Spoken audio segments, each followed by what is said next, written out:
Hello guys အားလုံးပဲခဲ့ရဲ့ဒီ Bali vlog 1လေးကနေကြိုဆိုလိုက်ပါရှင်။ပါလီသွားတဲ့ဥစ္စာတွေကအရင်များတော့ခက်တစ်ခုချင်းစီ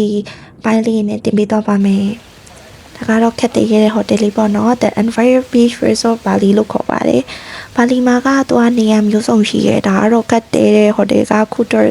Beach ဆိုတဲ့အဲ့ beach လေးနာ hotel လေးပါရှင်။ hotel မှာကသူက resort လိုမျိုးဆိုတော့လေ villa ကြီးလည်းရှိရဲ့ခန်းတွေလည်းအများကြီးရှိပါတယ်။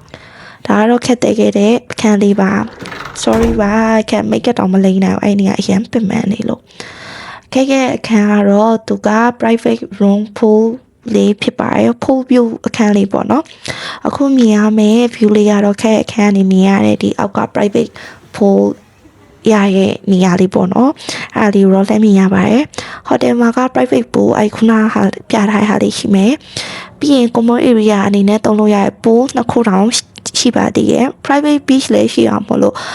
ကိုကတခြားနေရာမှာသွားချင်မှုဆိုလို့ရှိရင်ဒီ hotel မှာပဲအေးအေးဆေးဆေးလေးနားနေလို့ရပါတယ် hotel မှာက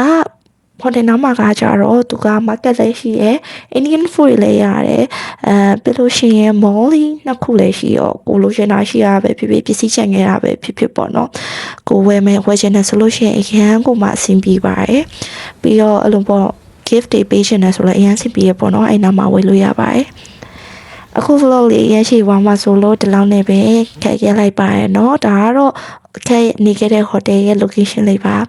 နောက်ပိုင်းစားလည်းပြန်ဆောင်ပါမယ်အားလုံးပဲတတ်တာပါရှင်